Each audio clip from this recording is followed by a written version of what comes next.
Le Pentagone a convoqué les principaux dirigeants des forces armées en Virginie pour une session d'urgence. La raison, selon des sources internes, serait liée à l'objet mystérieux Troy Atlas. Les observatoires spatiaux ont détecté quelque chose d'inhabituel avançant vers notre système solaire à des vitesses qui semblent impossibles. Le secrétaire à la Défense a ordonné que la réunion ait lieu le 30 septembre à la base du corps des marines de Quantico. La présence de centaines d'officiers de haut rang est attendue. Généraux, amiraux et commandants de toutes les branches, y compris la force spatiale. On estime qu'environ 800 personnes y participeront, ce qui représenterait l'une des plus grandes concentrations de commandement militaire de l'histoire du pays. Ce qui alimente la spéculation, c'est le manque d'informations officielles. Les stations de suivi qui surveillaient Troy Atlas ont subi des interruptions soudaines. Pour certains analystes, il ne s'agit pas d'une réunion stratégique de routine, mais d'une réponse directe à un éventuel risque pour la sécurité nationale. Pendant ce temps, en silence et durant la nuit, des bases navales de Norfolk à Pearl Harbor reçurent des ordres spéciaux. Des flottes sélectionnées furent repositionnées, des systèmes sonars préparés et des réseaux défensifs connectés à des satellites activés. Bien qu'aucun communiqué officiel n'ait été publié, des amateurs d'observation satellitaire remarquèrent des déplacements de navires en dehors des exercices programmés.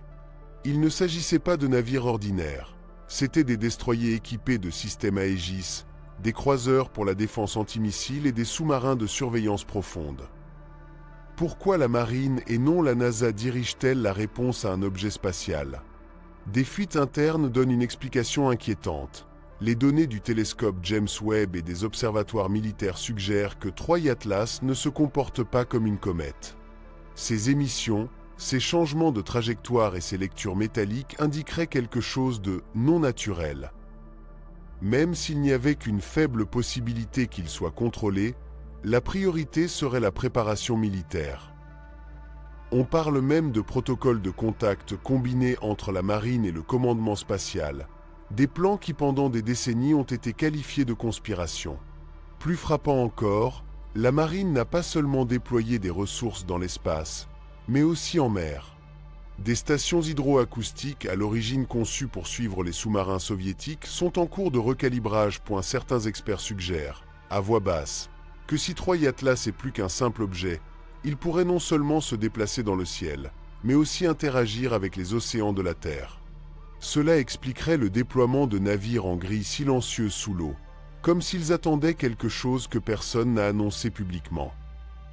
Pour leur part, des scientifiques de la NASA auraient exprimé des préoccupations dans des documents internes. Selon ces fuites, l'objet présente des anomalies énergétiques et des caractéristiques incompatibles avec les corps naturels.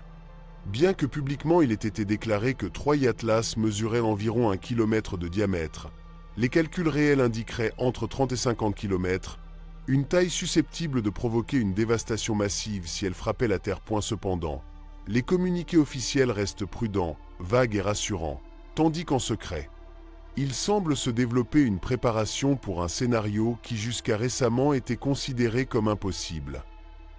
Puis vint le deuxième avertissement, l'émission.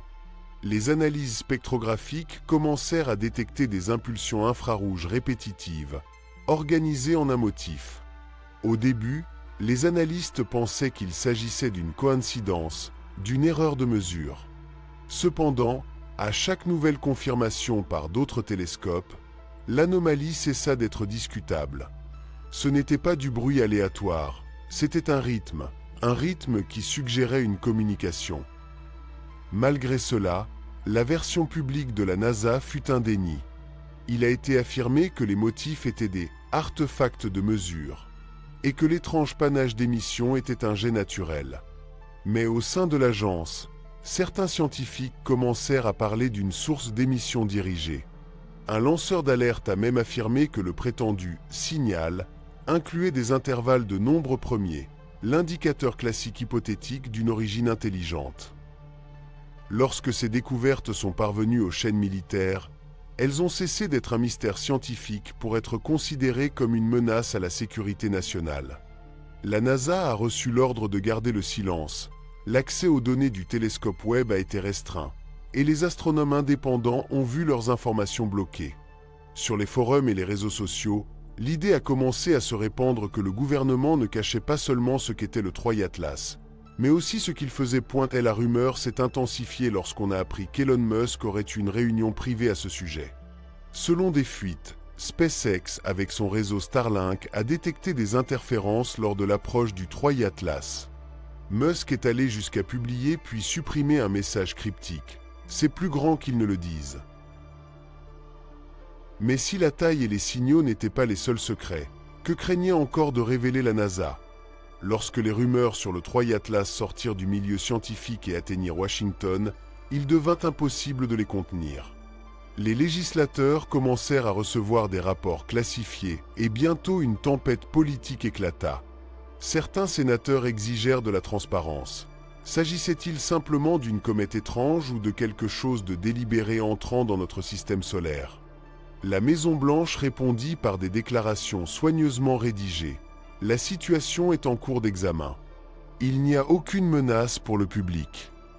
Cependant, en coulisses, l'inquiétude grandissait. Même des personnalités publiques sont intervenues. Le président Donald Trump a qualifié Troy Atlas de « plus grand camouflage depuis Roswell » et a accusé la NASA de cacher la vérité. Musk, de son côté, a alimenté les soupçons en suggérant que les changements de trajectoire de l'objet étaient technologiquement suggestifs. Sa publication a disparu en quelques heures, mais les captures d'écran se sont répandues dans le monde entier. Pendant ce temps, les forums conspirationnistes s'embrasaient avec des théories. Que Troy Atlas était une sonde extraterrestre, une arme déguisée ou même un présage biblique. Sur YouTube, les diffusions en direct accumulaient des millions de vues avec des astronomes amateurs pointant des télescopes tremblants vers le ciel, tentant de voir ce que les gouvernements semblaient déterminés à cacher. La peur publique ne se limita pas à Internet. Dans les villes côtières proches des bases navales, les gens ont commencé à remarquer une activité inhabituelle, des exercices nocturnes inexpliqués, des bruits forts en haute mer et des ports entiers fermés.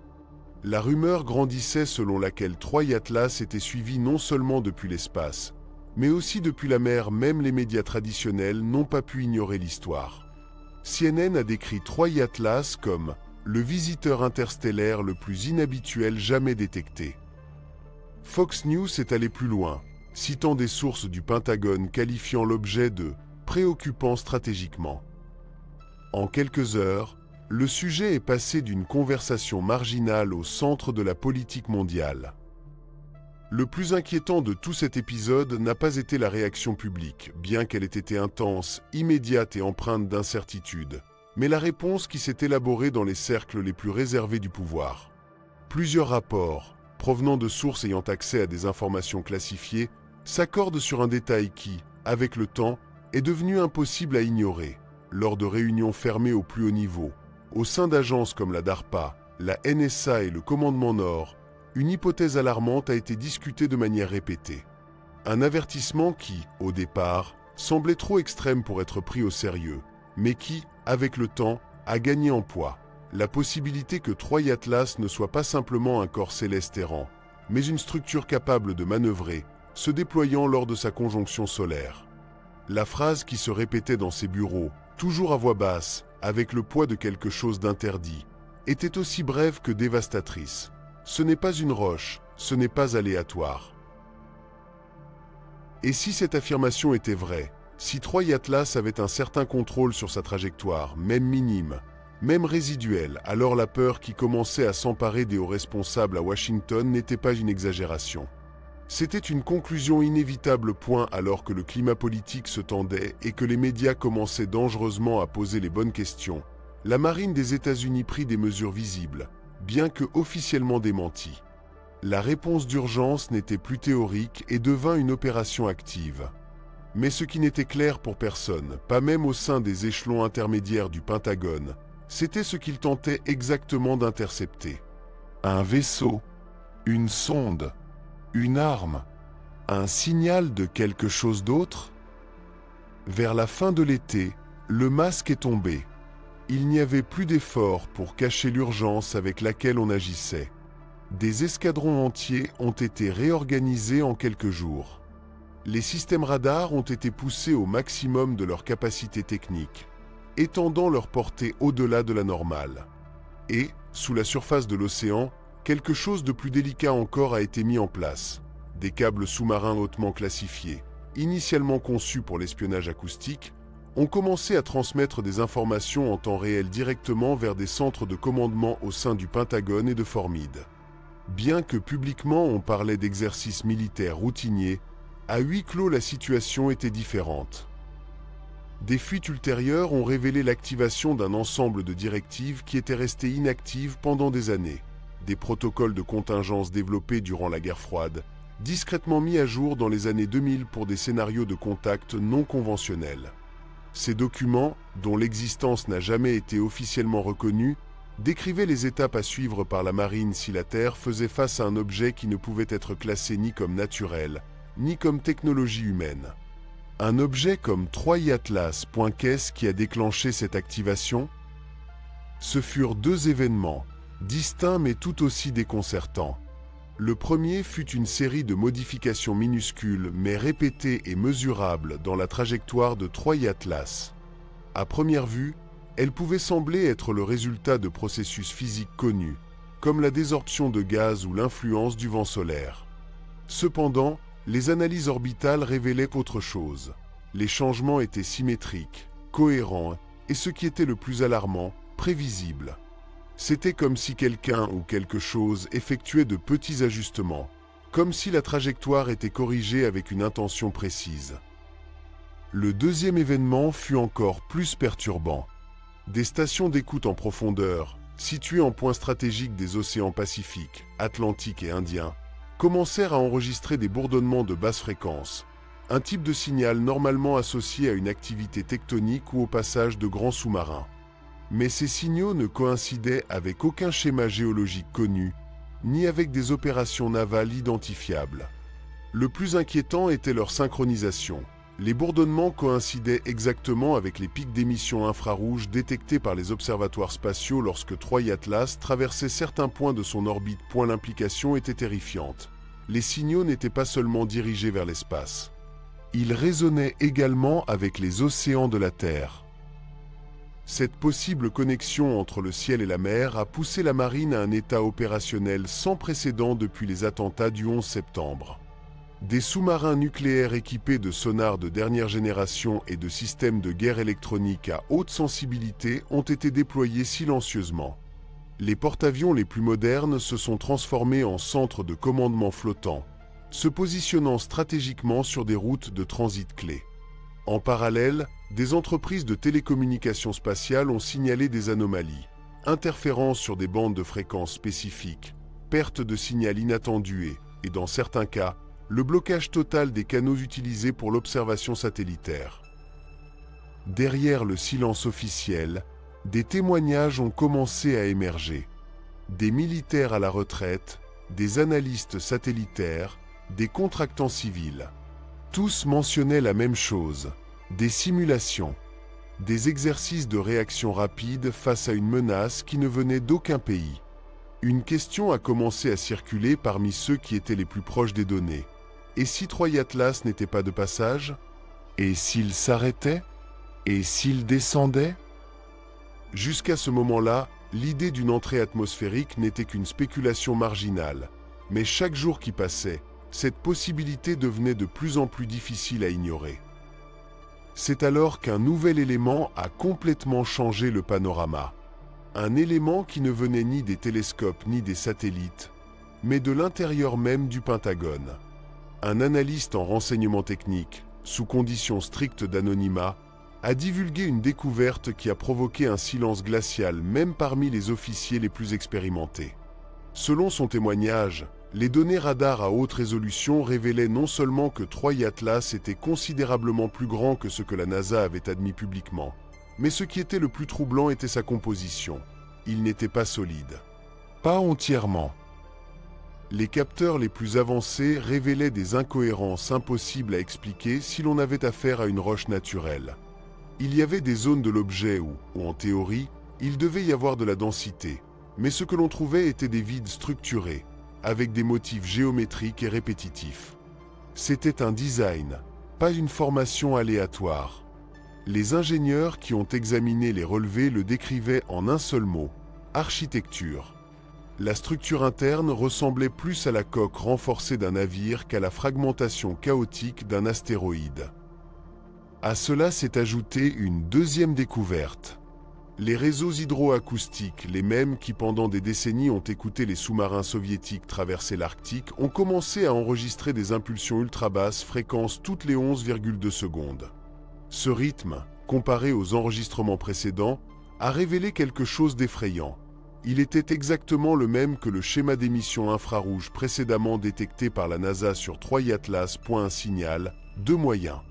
Espace. Océan. Le même message, comme un écho synchronisé résonnant dans deux mondes distincts. Que signifiait tout cela? Personne ne le savait avec certitude. Mais les hypothèses ont cessé d'être scientifiques pour devenir stratégiques. Pour certains, cela suggérait une forme de communication. Pour d'autres, une tentative de cartographie. Et pour un groupe plus restreint mais de plus en plus écouté, cela signifiait quelque chose de plus grave, une préparation. À mesure que l'objet connu sous le nom de 3i Atlas s'approchait de l'intérieur du système solaire, son comportement a commencé à changer de manière plus évidente. Lorsque certains détails filtrés sont parvenus au Congrès américain, la nervosité s'est à nouveau installée à Washington. Des rapports classifiés avertissaient que si 3i Atlas poursuivait sa trajectoire actuelle, il passerait très près de la Terre dans quelques mois. Bien qu'il n'allait pas percuter la planète, son alignement presque parfait avec le plan orbital ne pouvait être attribué au hasard. Sur Internet, les forums conspirationnistes ont été envahis de théories, que 3i Atlas était un vaisseau mère, qu'il venait pour des ressources, ou qu'il était lié au fameux « triangle noir » que les pilotes militaires avaient mentionné en secret pendant des années. Dans les médias, certains journalistes ont commencé à laisser entendre des comportements étranges, tout en évitant toute mention directe de vie extraterrestre, la qualifiant de paranoïa. Mais derrière les portes closes, la marine des États-Unis ne baissait pas sa garde.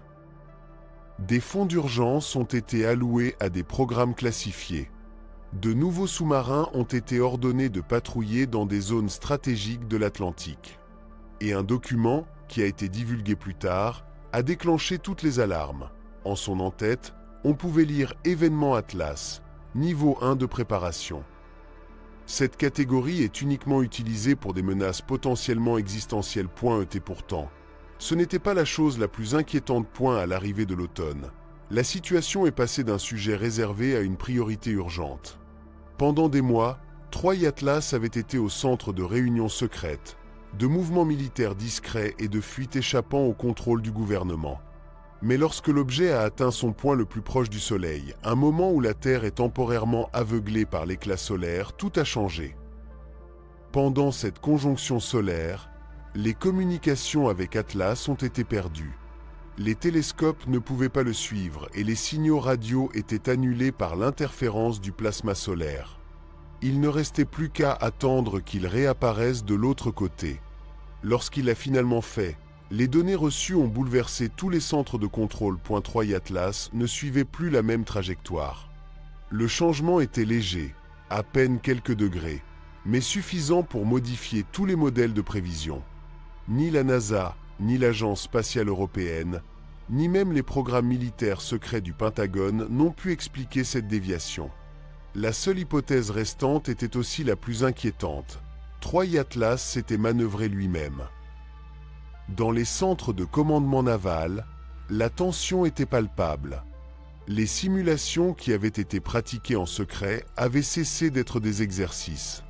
Des navires de guerre ont été repositionnés, des sous-marins envoyés à de nouvelles profondeurs de patrouille, et les satellites de renseignement ont orienté leurs capteurs vers un ciel qui, soudainement, semblait hostile.